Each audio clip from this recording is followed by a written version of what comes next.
రేపే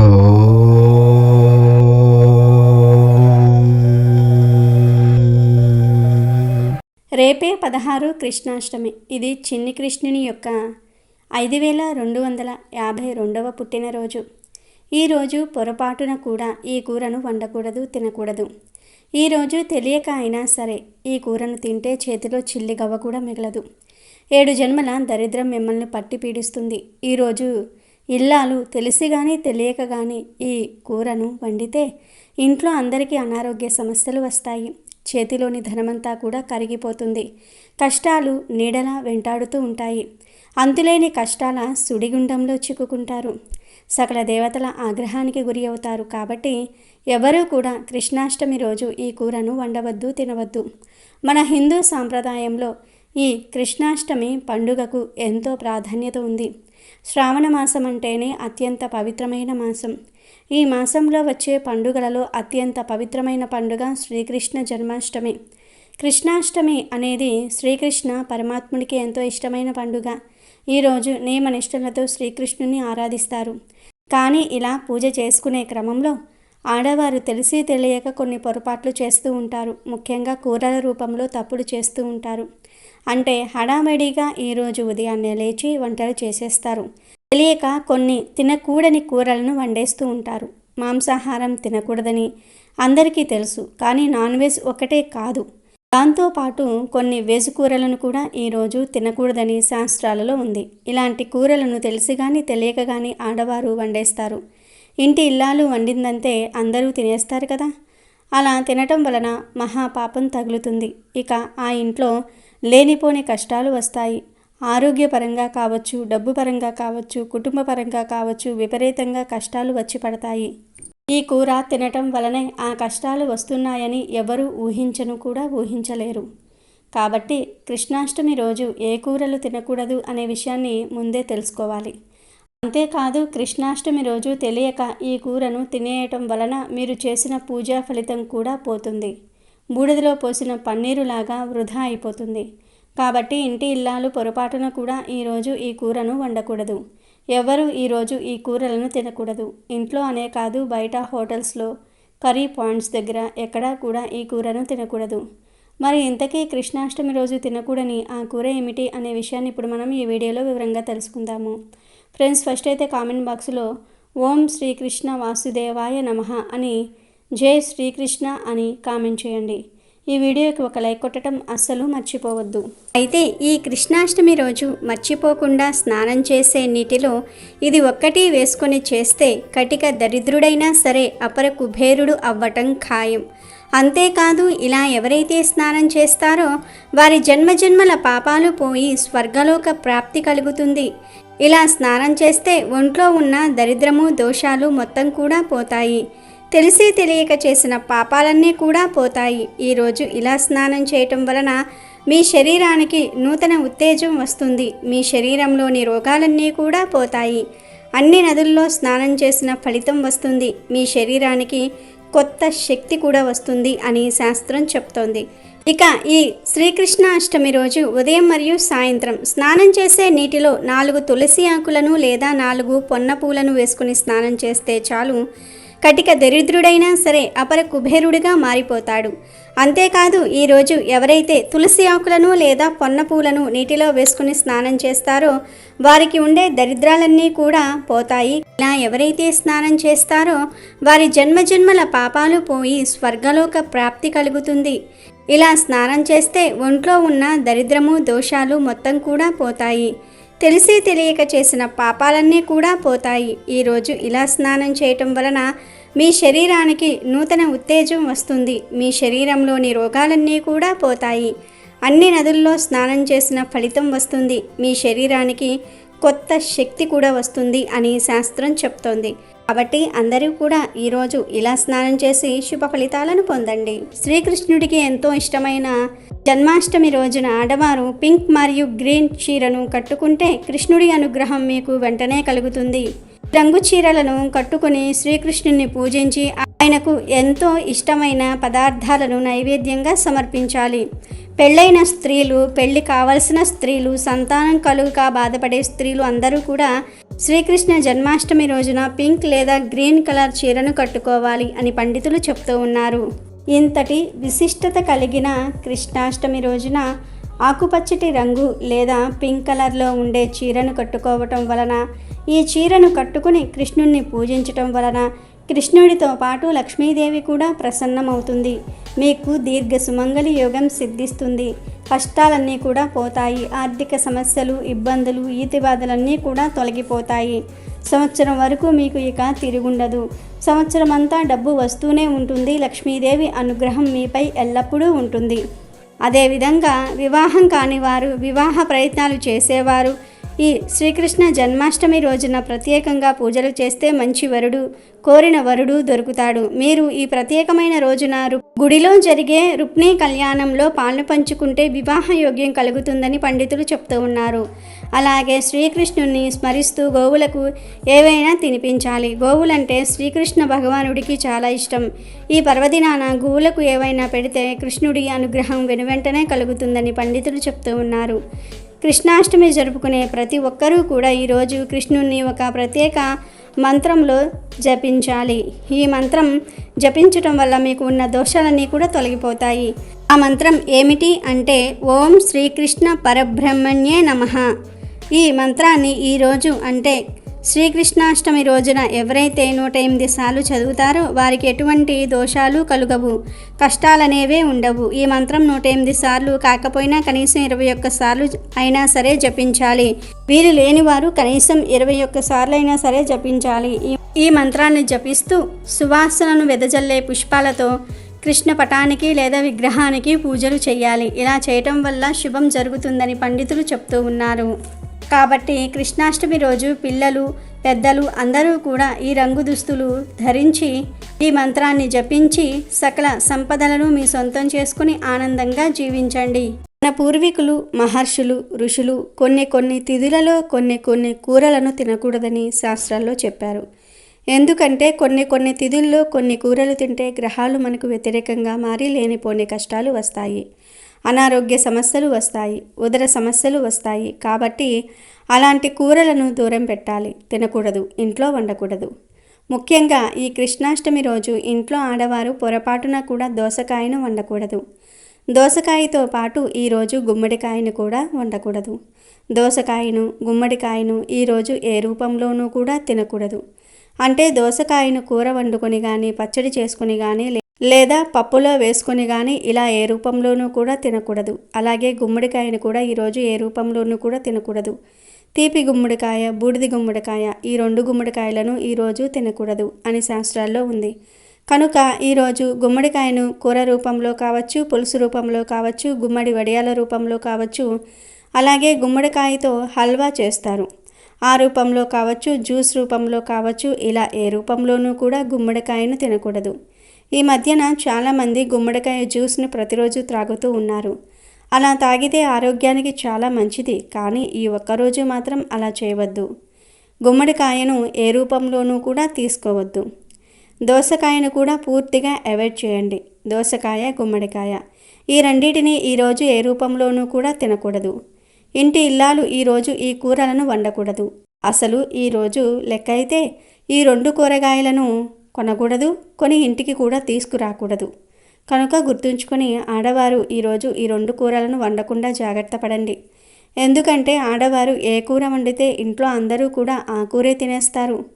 మీరు వండకుండా ఉంటే ఎవరూ తినరు గనుక ఈ కూరలు వండకుండా జాగ్రత్త పడండి.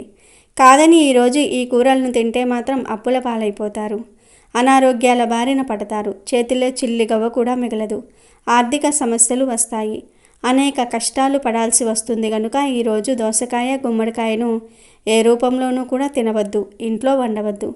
వీటితో పాటు ఈరోజు మాంసాహారం అంటే నాన్ వెజ్ కూడా తినకూడదు. గుడ్లు, మాంసము, చేపలు, రొయ్యలు, సీ ఫుడ్ అంటే పీతలు, నత్తలు, గవ్వలు ఇలా నాన్ వెజ్ ఏమీ తినకూడదు. కోడిగుడ్డును చాలామంది శాకాహారంగా భావిస్తూ ఉండి తెలియక తినేస్తూ ఉంటారు. కానీ కోడిగుడ్డు శాకాహారం కాదు, మాంసాహారం. కాబట్టి మీరు ప్రతిరోజు కోడిగుడ్డు తిన్నా తప్పేమీ లేదు. కానీ ఈ కృష్ణాష్టమి రోజు మాత్రం గుడ్డుని తినవద్దు. కోరి కష్టాలను తెచ్చుకోవద్దు. గుడ్డుతో పాటు ఏ విధమైన నాన్ వెజ్ను ఈరోజు తినవద్దు. అంటే చికెన్, మటన్, చేపలు, రొయ్యలు, పీతలు ఇలాంటివి ఏమీ తినకూడదు. ఎందుకంటే ఈరోజు నాన్ వెజ్ని ఏ రూపంలోనూ కూడా తినకూడదు అని శాస్త్రాలు చెప్తూ ఉన్నాయి. చికెన్ లెగ్ పీస్ల రూపంలో అవ్వచ్చు, బిర్యానీల రూపంలో అవ్వచ్చు, egg puff, chicken puff, noodles, manchuria, burger, pizza, momos, fried rice రూపంలో అవ్వచ్చు. ఇలా ఏ రూపంలోనూ కూడా నాన్ వెజ్ తినకూడదు. కాబట్టి దోసకాయ, గుమ్మడికాయ నాన్ వెజ్. ఈ 3 కూరలను కృష్ణాష్టమి రోజు ఎవరు వండవద్దు, తినవద్దు. కాదని వండినా తిన్నా కష్టాల పాలవుతారు. చేతిలో చిల్లి గవ్వ కూడా మిగలదు. అప్పుల పాలైపోతారు. దరిద్రం పడుతుంది. 7 జన్మల వరకు ఆ దరిద్రం మిమ్మల్ని వదలదు. ఒకరి దగ్గర చెయ్యి చాచి అడుక్కోవలసిన పరిస్థితి వస్తుంది. మహాపాపం తగులుతుంది. సకల దేవతల ఆగ్రహానికి గురి అవుతారు. ధనమంతా ఖర్చయిపోతుంది. ఆర్థిక కష్టాలు ఎదురవుతాయి. చేతిలో ధనం మిగలదు. అప్పుల పాలైపోతారు. భవిష్యత్తులో సమస్యలను ఎదుర్కోవలసి వస్తుంది. కాబట్టి మీరు కూడా ఈ కృష్ణాష్టమి రోజు ఈ పదార్థాలు తినకుండా చాలా జాగ్రత్తగా ఉండండి. శ్రీకృష్ణుడు గోవులను సంరక్షిస్తాడు. కాబట్టి కృష్ణాష్టమి రోజు గోవు కనిపిస్తే ఇలా చేయమని పండితులు చెప్తూ ఉన్నారు. మన సనాతన ధర్మంలో గోవుకు ప్రత్యేకమైన స్థానం ఉంది. గోవు ఎక్కడ ఉంటే గోవిందుడు అక్కడ ఉంటాడు. గోపాలుడైన ఆ శ్రీకృష్ణ పరమాత్మకు గోవులంటే అత్యంత ప్రీతి. శ్రీ మహావిష్ణువుకు అంతకు మునిపే గోవిందనామము ఉన్నది. సంస్కృతంలో గో అంటే భూమి అని కూడా అర్థం ఉంది.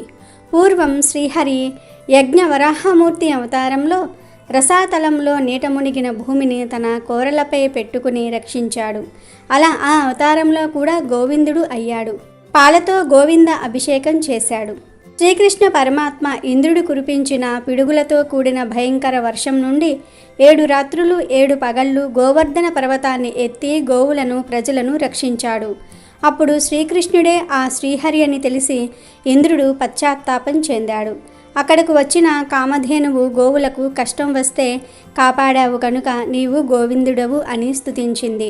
అప్పుడు ఇంద్రుడు అత్యంత భక్తితో శ్రీకృష్ణునికి గోవిందనామంతో గోవింద అభిషేకం చేశాడు. అనేక నామాలు ఉన్న ఆ శ్రీకృష్ణ పరమాత్మ 7 రాత్రులు 7 పగళ్ళు కష్టపడి గోవులను రక్షించి సంపాదించిన నామం కాబట్టి ఆయనకు గోవిందనామం అంటే అత్యంత ప్రీతిపాత్రమైనది.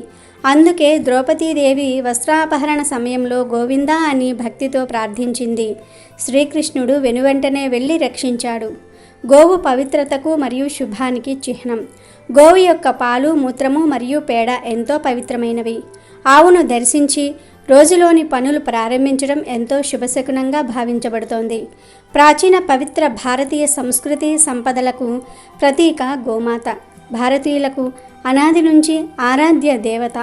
మానవ జాతికి ఆవు కన్నా మిన్నగా ఉపకారం చేసే జంతువు మరి ఒకటి లేదు. ఆవు కొమ్ముల మూలంలో బ్రహ్మ విష్ణువు నివసిస్తారు.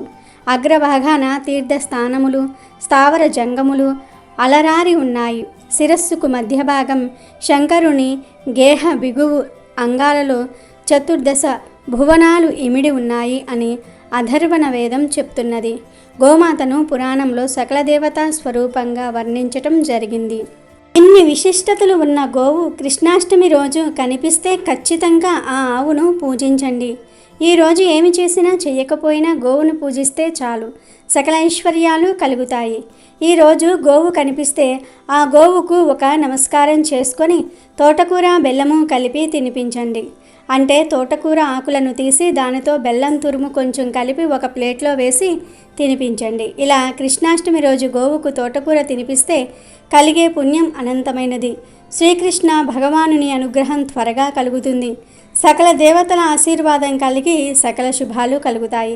శ్రీకృష్ణాష్టమి రోజున నైవేద్యాలు లేని పూజ అసంపూర్ణమని పండితులు చెప్తూ ఉన్నారు. అందుకే ఈ పండుగ పూట మీరు ఏ ప్రసాదం చేసినా అందులో తులసి దళాన్ని తప్పనిసరిగా సమర్పించాలి. ఎందుకంటే తులసి శ్రీకృష్ణుడికి ఎంతో ప్రీతికరమైనది. ఈ పండుగ వేళ తులసి దళాన్ని సమర్పించటం వల్ల కన్నయ్య అనుగ్రహం సులభంగా దొరుకుతుందని చాలామంది నమ్ముతూ ఉంటారు. ఇక ఈ శ్రీకృష్ణ జన్మాష్టమి రోజు కొన్ని తప్పు పనులు అస్సలు చేయకూడదు. కాదని చేస్తే కష్టాలు వస్తాయని, లక్ష్మి దూరమవుతుందని శాస్త్రం చెప్తోంది. మరి ఆ పనులలో మొట్టమొదటి పని ఏమిటి అంటే ఈరోజు చిన్నపిల్లలందరిలో శ్రీకృష్ణుణ్ణి చూడాలి. ఈరోజు చిన్నపిల్లలు అల్లరి చేసిన వారిని తిట్టటము, కొట్టటము వంటి పనులు అస్సలు చేయకూడదు. చిన్న పిల్లలపై కోప్పడకూడదు. పెద్ద పిల్లలకు డబ్బులు కానీ, చాక్లెట్లు కానీ, బట్టలు కానీ ఇస్తే చాలా మంచిది. అలాగే ఈ కృష్ణాష్టమి రోజు నెలసరిలో ఉన్న ఆడవారు ఎట్టి పరిస్థితుల్లోనూ పూజ చేయకూడదు. అదని పూజా కార్యక్రమాలలో పాల్గొంటే కష్టాలు ఎదురవుతాయి. ఇక ఈ కృష్ణాష్టమి రోజు కృష్ణుడికి ఎంతో ఇష్టమైన గోవులను కొట్టిన, హింసించిన తరతరాలకు తరగని దరిద్రం చుట్టుకుంటుంది. ఇంటికి అస్సలు మంచిది కాదు. శ్రీకృష్ణ జన్మాష్టమి రోజు భార్యాభర్తల సంగమం నిషేధం. అలాగే ఈరోజు ఎట్టి పరిస్థితుల్లోనూ మద్యము, మాంసము జోలికి వెళ్ళకూడదు. ఈ కృష్ణాష్టమి రోజు తులసి ఆకులను ఆడవారు తుంచకూడదు. మగవారితోనే కొయ్యమని చెప్పాలి. ఈ తప్పు పనులను కృష్ణాష్టమి రోజు చేస్తే కృష్ణుడికి కోపం వస్తుంది, దరిద్రం పడుతుంది. కాబట్టి అందరూ కూడా గుర్తుంచుకొని కృష్ణాష్టమి రోజు ఈ పనులు చేయకుండా జాగ్రత్త పడండి. ఇక కృష్ణాష్టమి రోజు ఏ ఏ ప్రసాదాలు నివేదన చేయాలి అనే విషయానికి వస్తే, కృష్ణాష్టమి రోజు చాలా రకాల పదార్థాలు నివేదన చేయవచ్చు. శాస్త్రంలో మొత్తం 32 నైవేద్యాల గురించి చెప్పారు. అన్ని నైవేద్యాలు అందరూ పెట్టలేరు. అన్ని నైవేద్యాలు పెట్టాల్సిన అవసరం కూడా లేదు. మీ ఓపికను బట్టి ఎన్ని నైవేద్యాలైనా సరే పెట్టుకోవచ్చు. అసలు శ్రీకృష్ణుడికి ఏ నైవేద్యాలు బాగా ఇష్టమంటే వెన్న, పాలు, పెరుగు, నెయ్యి, మీగడ. ఈ 5 పదార్థాలంటే శ్రీకృష్ణుడికి అమిత ఇష్టం. వీటితో పాటు అటుకులు, పటిక బెల్లం, బెల్లం, పంచదార, పుట్నాల పప్పు ఈ పదార్థాలు కూడా శ్రీకృష్ణుడికి చాలా ఇష్టం. ఇక అన్నంతో చేసే పదార్థాల విషయానికి వస్తే పులిహోర, కట్టె పొంగలి, చక్కెర పొంగలి, పరమాన్నము, దద్దోజనము, కదంబం, మిరియాల అన్నం వీటిని కూడా నివేదన చేయవచ్చు. అసలు ఈ నైవేద్యాలన్నీ మన ఆరోగ్యానికి చాలా మంచివి.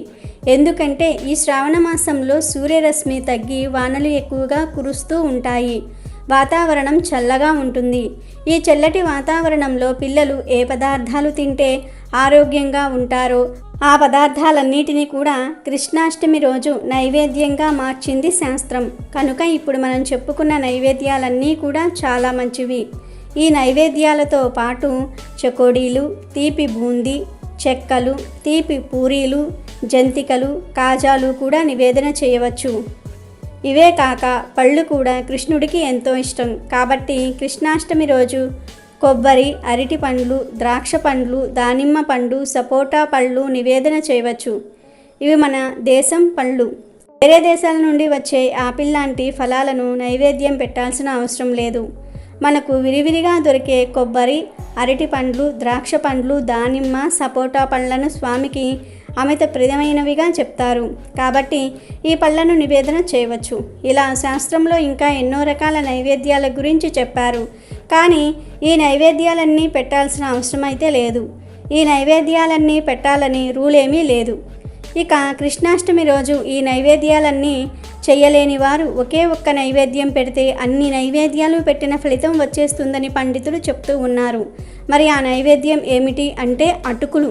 ఈరోజు అటుకులను కానీ లేదా అటుకుల పాయసం కానీ, అటుకుల పోహ, ఇలా అటుకులతో ఏదైనా పదార్థం చేసి పెడితే కృష్ణుడు పొంగిపోతాడు. ఎందుకంటే అటుకులు కృష్ణుడికి చాలా ఇష్టమైనవి. కృష్ణుడి స్నేహితుడు కుచేలుడు అటుకులనే శ్రీకృష్ణుడికి ఇచ్చి సకల ఐశ్వర్యాలను పొందాడు. కాబట్టి కృష్ణాష్టమి రోజు తప్పనిసరిగా అందరూ కూడా అటుకులను కానీ, అటుకులతో చేసిన పదార్థాలను కానీ తప్పక నివేదన చేయండి. దీనితో పాటు కొంచెం వెన్నలో పంచదార కలిపి పెట్టండి. ఎందుకంటే వెన్న అంటే శ్రీకృష్ణుడికి మహా ఇష్టం. అటుకులు, వెన్న ఈ 2 పదార్థాలను మర్చిపోకుండా నివేదన చేస్తే 1000 పూజలు చేసిన ఫలితం వచ్చేస్తుంది. 32 రకాల నైవేద్యాలు పెట్టిన దానికన్నా అధిక ఫలం వస్తుంది. కాబట్టి కృష్ణాష్టమి రోజు అందరూ కూడా ఈ నైవేద్యాలను మర్చిపోకుండా పెట్టండి. అంతేకాకుండా ఈ పండుగ రోజు ఇంటికి వస్తే స్త్రీలకు తాంబూలంతో పాటు శ్రీకృష్ణ నిత్య పూజా పుస్తకాలను అందజేస్తే సకల సిద్ధులు సిద్ధిస్తాయని, ప్రతి ఒక్కరూ భక్తి శ్రద్ధలతో శ్రీకృష్ణ జయంతిని వ్రతంగా ఆచరిస్తే గోదానం చేసిన ఫలితం, ఇంకా కురుక్షేత్రంలో సువర్ణదానం చేసిన ఫలితం దక్కుతుందని బ్రహ్మాండ పురాణం చెప్తోంది. కృష్ణాష్టమి రోజున కృష్ణుడు ఇంటికి వస్తున్నట్లుగా కృష్ణ పాదాలు చిత్రిస్తారు. చిన్నతనము నుండే అనేక మంది రాక్షసులను సంహరిస్తూ దుష్ట శిక్షణ, శిష్ట రక్షణ గావిస్తూ కురు పాండవ సంగ్రామంలో అర్జునునకు రథసారథి అయి అర్జునిలో ఏర్పడిన అజ్ఞానాంధకారాన్ని తొలగించుటకు విశ్వరూపాన్ని చూపించి గీతను బోధించి తద్వారా మానవాళికి జ్ఞానామృతాన్ని ప్రసాదించిన ఆ శ్రీకృష్ణ భగవానుడి జన్మదినమైన శ్రీకృష్ణాష్టమి పండుగ పర్వదినాన భక్తి శ్రద్ధలతో పూజలు చేస్తే సకల సంపదలు సిద్ధిస్తాయని విశ్వాసం.